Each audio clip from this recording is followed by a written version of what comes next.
Se o seu motor está um pouquinho fraco, está meio xoxo depois da retífica, fica comigo nesse vídeo que eu vou te explicar o porquê.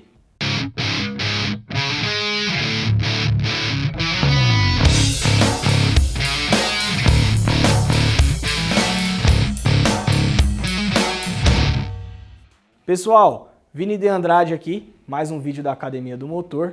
Hoje a gente vai falar sobre o motor. Você fez a retífica do seu motor, ele está meio xoxo, está meio fraco, ou até mesmo um amaciamento que a gente chama, né, desse motor. E aí o porquê disso daí? Às vezes a gente está recebendo aqui uma enxurrada de perguntas, por que isso acontece? Bom, quando você compra um carro zero, uma moto zero, você vai sentir que ele vem mais tranquilo. Só que às vezes por você ser o proprietário do veículo, às vezes você não vai sentir tanta diferença porque você comprou um carro zero. Agora, quando o carro já é seu e ele é totalmente usinado, ele ganha uma sobrevida, ele ganha uma vida nova. E aí muita gente está perguntando, por que meu motor fica meio xoxo? Bom, pensa assim comigo, quando as peças são colocadas no motor ou usinadas, feita a retífica, o mecânico faz a montagem, isso é tudo numa temperatura fria, você está na temperatura ambiente, vamos supor que você está a 30 graus.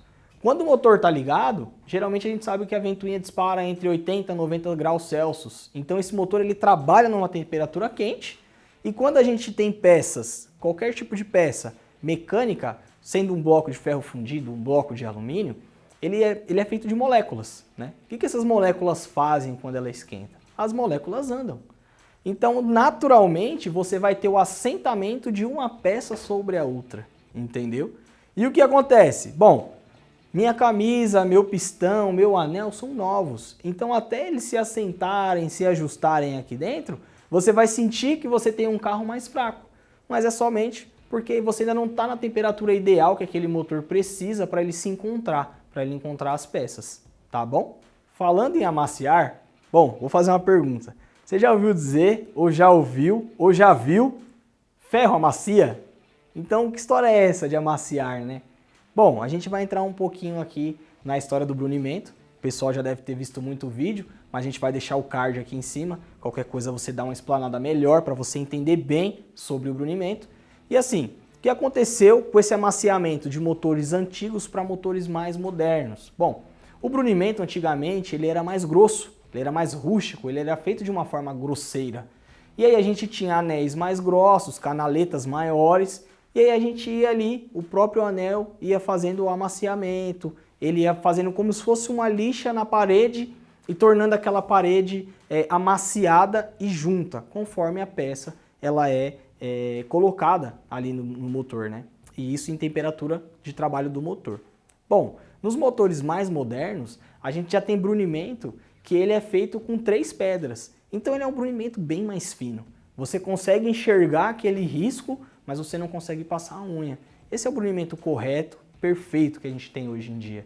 Então assim, hoje a gente tem um amaciamento e até mesmo quando a gente faz a retífica de um motor hoje em dia, a gente não sente tanto essa deficiência de potência no motor. Mas antigamente já era mais sentida e bom, bem provável a pergunta que a gente está recebendo. Mas se você parar para analisar e entender melhor do brunimento, você vai entender que o amaciamento do seu motor ele é feito em temperatura de trabalho do motor e as peças vão se assentando umas às outras. E aí, pessoal, falando no amaciamento que a própria concessionária indica, ou a retífica, ou o mecânico, bom, vamos chegar num consenso, tá? A própria concessionária indica você a não ligar o motor e deixar lá o motor ligado, porque aí você não vai ter o quê? Alternância de ritmo de rotação.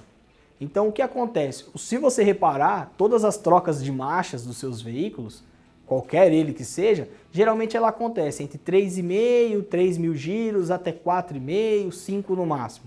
E aí a gente tem aquela fase vermelha que a gente chama de sobregiro e não é indicado de forma alguma. Nem um motor que foi novo ou que foi retificado você anda naquela faixa, tá? Bom, o amaciamento ele vai acontecer entre 3.000 giros e 4.500, 5.000 giros. Esse é o amaciamento ideal para qualquer tipo de motor. Por quê? É a temperatura, é o ritmo que ele trabalha. Não existe isso de você retifiquei o motor, eu liguei, ele vai ficar lá parado no canto ligado por 1 hora, por 30 minutos. Isso não é o amaciamento correto. O amaciamento correto é sempre no período e no horário, na rotação que o motor trabalha. O motor geralmente trabalha numa troca de marcha entre 3,5 e 5 mil giros. Se o seu motor saiu da retífica com uma sobrevida nova, ou se você pegou um carro zero na concessionária, cara, vai sem medo de ser feliz, tá? Pode andar, pode acelerar um pouquinho, pode sentir o carro, isso é bom, tá bom? Isso faz bem para o seu veículo, para o amaciamento do seu veículo.